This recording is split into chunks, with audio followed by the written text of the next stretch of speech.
Assalamualaikum warahmatullahi wabarakatuh. Saya Hasni Farida dari kelas MN19C, Prodi Manajemen Universitas Negeri Saputra. Di sini saya diberikan tugas oleh dosen akuntansi manajemen yaitu Dr. Christian Juanda tentang JS Income dan Total Quality Management. Pengertian JIT adalah suatu sistem produksi yang dirancang untuk mendapatkan kualitas, menekan biaya, dan mencapai waktu penyerahan seefisien mungkin dengan menghapus seluruh jenis pemborosan yang terdapat dalam proses produksi sehingga perusahaan mampu menyerahkan produknya baik barang maupun jasa sesuai kehendak konsumen tepat waktu. JIT dibagi menjadi dua, yaitu Big JIT dan Little JIT. Yang pertama, Big JIT, filosofi manajemen operasi yang berusaha untuk menghilangkan pemborosan pada semua aspek dari kegiatan-kegiatan produksi perusahaan. Little JIT menekankan pada penjadwalan, persediaan, dan penyediaan barang maupun jasa di mana dan kapan dibutuhkan. Sasaran umum organisasi ada 4, yaitu ada kualitas, biaya, responsif, fleksibilitas. Yang pertama, keempat sasaran tersebut ini saling berkaitan satu dengan yang lainnya. Kualitas yang dimaksud ini adalah kualitas produk atau jasa dan kualitas layanan atau jasa. Untuk dapat menghasilkan produk yang berkualitas, maka organisasi atau perusahaan harus mampu bertindak secara cepat dan mampu menanggapi berbagai perubahan lingkungan yang terjadi. Untuk menghasilkan produk yang berkualitas, organisasi atau perusahaan harus menekankan biaya yang timbul akibat pemborosan yang terjadi. Fleksibel dalam penggunaan alat dan proses produksi yang memproduksi berbagai macam produk dalam satu waktu produksi, sehingga organisasi atau perusahaan dikatakan fleksibel juga akan mendukung kualitas produk dan kualitas organisasi dan perusahaan secara keseluruhan. Selain itu, biaya yang rendah juga akan tercapai bila organisasi mampu menghasilkan produk yang berkualitas, fleksibel dalam proses produksi, dan mampu menanggapi perubahan yang sangat cepat. Fleksibilitas juga akan tercapai bila mampu penghematan biaya, kualitas produk yang tinggi, dan responsif terhadap perubahan lingkungan. Demikian juga kecepatan dengan menanggapi perubahan lingkungan akan terwujud bila organisasi tersebut fleksibel, mampu menekan biaya dengan menghilangkan pemborosan, dan dapat menghasilkan produk dan jasa yang berkualitas. Lalu ada manfaat utama JIT. Menurut Heiser dan Render 1999, yang pertama adalah persediaan berkurang atau small lot size. Yang kedua, perbaikan kualitas. Yang ketiga, pengurangan biaya. Yang keempat, pengurangan ruang yang dibutuhkan. Tidak menyediakan tempat penyimpanan bahan baku, produk setengah jadi, dan produk jadi. Lalu ada layout rapi, ringkas namun lengkap, dan bahan bakunya datang langsung lalu diproses, langsung dikirim ke pelanggan. Lalu yang nomor 5 adalah pengurangan lead time. Jangka waktunya itu pemesanan barangnya sampai dengan kedatangan barang yang semakin pendek. Yang keenam, peningkatan produktivitas. Yang ketujuh, fleksibilitas. Yang kedelapan, hubungan dengan pemasok menjadi lebih baik.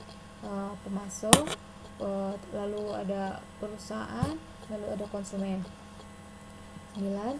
Kegiatan penjadwalan dan pengendalian menjadi lebih sederhana. Yang 10. Peningkatan kapasitas produksi. Yang ke-11. Pemberdayaan SDM semakin baik. Yang terakhir, variasi produk lebih banyak. Lalu ke materi tentang Total Quality Management.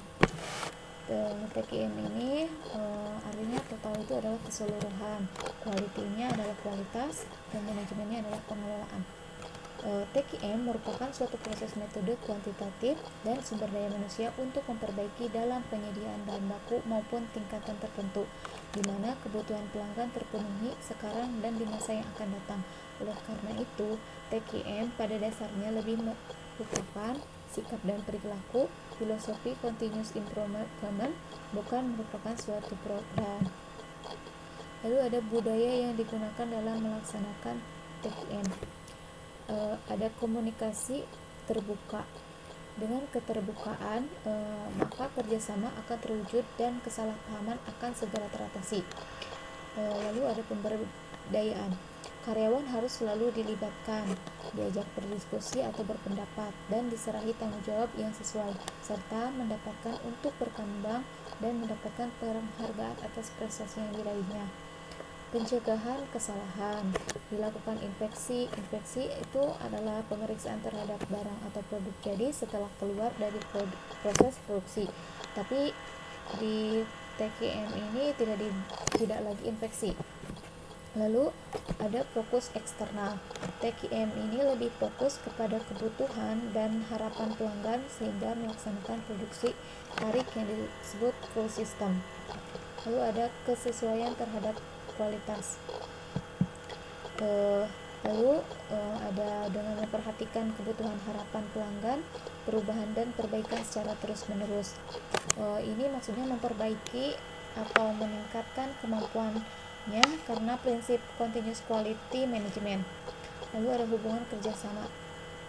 Dari hubungan yang sifatnya persaingan menjadi kerjasama, baik langsung maupun tidak langsung. Lalu ada penyelesaian masalah hingga ke akar-akarnya, mencari akar permasalahan tersebut dan mencari penyelesaian hingga tuntas. Lalu di sini ada 7 elemen penting dalam TKM. Yang pertama adalah kepemimpinan dan komitmen ataupun leadership and commitment. Untuk level pimpinan atas yang disebut top management sebagai pimpinan puncak, memperkenalkan TKM sebagai satu filosofi dengan menyusun sasaran dan merencanakan strategi pelaksanaannya. Level kedua adalah middle management, melanjutkan dengan menerapkan manajemen kualitas sebagai program, sehingga level bawah berikutnya lower management berperan untuk memonitor dan mengendalikan kualitas yang dilaksanakan di perusahaan ataupun organisasi. Yang kedua adalah keterlibatan penuh seluruh karyawan. Dalam hal ini, tanpa ada keterlibatan dan partisipasi dari karyawan, filosofi TKM tidak akan berjalan dengan baik. Untuk dapat memberikan kepuasan pelanggan, langkah pertama yang harus dilakukan adalah memberikan kepuasan kepada karyawan terlebih dahulu dengan melibatkan mereka dalam seluruh kegiatan perusahaan atau organisasi. Yang ketiga, perencanaan yang baik. Perencanaan yang baik harus disusun secara matang. Tanpa ada perencanaan, maka kegiatan tidak dapat diukur efektivitasnya. Oleh karena itu, perencanaan sebagai dasar pengendalian dan sebagai cara untuk mengadakan perbaikan dan peningkatan. Yang keempat, strategi pelaksanaan. Untuk dapat melaksanakan TKM ini harus disusun dengan strategi penerapannya untuk dapat dilaksanakan oleh semua pihak dalam organisasi tersebut. Filosofi TKM harus dilaksanakan dan harus menyatu dengan strategi perusahaan atau organisasi. Karenanya TKM harus didukung oleh pimpinan perusahaan. Yang kelima, pengukuran dan evaluasi. Pelaksanaan TKM ini memang memerlukan data yang sah. Dalam hal ini memiliki kevalidan yang baik. Oleh karena itu, pengukuran dan evaluasi data yang bersifat kuantitatif harus benar-benar dilakukan.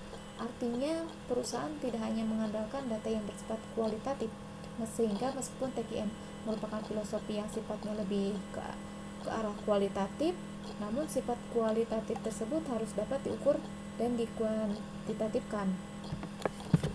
Yang keenam adalah pengendalian dan perbaikan. Tindakan pengendalian dan perbaikan merupakan dua tindakan atau kegiatan yang dituntut harus ada dalam pelaksanaan filosofi TKM. Tindakan ini ditunjukkan untuk mengadakan perbaikan dan peningkatan yang dilaksanakan secara terus-menerus dan berkesinambungan sehingga dapat tercapai perbaikan dan peningkatan kualitas secara terus-menerus pula. Yang terakhir, mencapai dan mempertahankan standar kesempurnaan. Untuk dapat meningkatkan kualitas, maka standar yang kita terapkan untuk dicapai bukanlah hanya standar baku yang tidak mungkin dapat diubah atau ditingkatkan. Standar kualitas tersebut harus diubah dan bahkan ditingkatkan mengikuti perkembangan dan peningkatan keinginan serta harapan pelanggan. Lalu ada penerapan TKM, ada re-engineering dan benchmarking.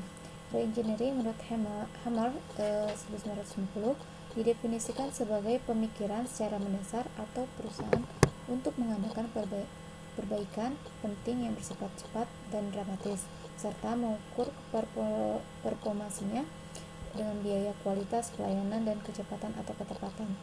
Re-engineering menurut Klein meliputi aspek teknis, teknologi standar, produser, sistem, dan pengendalian.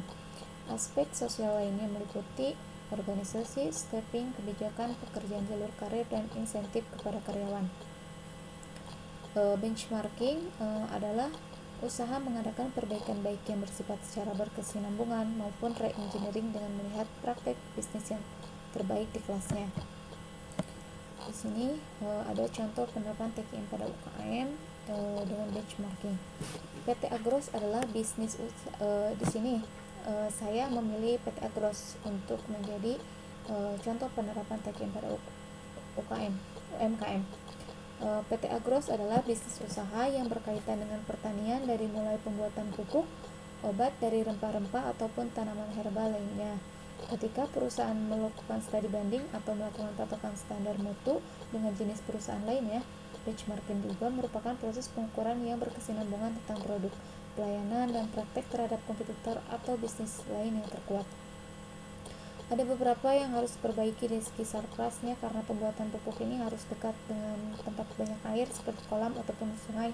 Maka dari itu pembuatan produk pupuk ini di tempatnya kurang cocok dan membutuhkan waktu panjang karena tempatnya mungkin sudah baik gitu ya, luas. Tetapi di sini tempat ini di daerah ini itu saya melihat jauh dari sumber air, jadi kita harus membawa air dari sungai dari bawah ke atas, jadi lebih memperkerjakan tenaga kerja lebih banyak.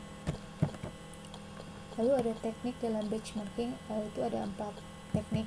Yang pertama, internal benchmarking dilakukan dengan membandingkan kinerja antara divisi wilayah pasar yang ada dan dikerjakan oleh unit internal dalam organisasi perusahaan. Yang kedua, competitive benchmarking dengan membandingkan kualitas produk atau jasa secara langsung terhadap pesaing sejenis pada suatu pasar. Yang ketiga, functional benchmarking, perbandingan kapabilitas fungsi bisnis atas pesaing tertentu walaupun tidak dalam industri yang sejenis. Lalu ada yang keempat, generic benchmarking dilakukan dengan asumsi proses transformasi dari input ke output adalah sama di semua industri, maka perbandingan atas perkembangan produk baru misalnya dapat dilakukan pada aspek generiknya saja. Lalu ada tujuan benchmarking. Yang pertama, untuk mengadakan perubahan dan perbaikan. Yang kedua, untuk mempertahankan dan mengadakan peningkatan jangka panjang dari proses bisnis inti yang menyediakan keunggulan daya saing yang berkelanjutan. Sekian dan terima kasih. Mohon maaf bila saya ada salah-salah kata. Assalamualaikum warahmatullahi wabarakatuh.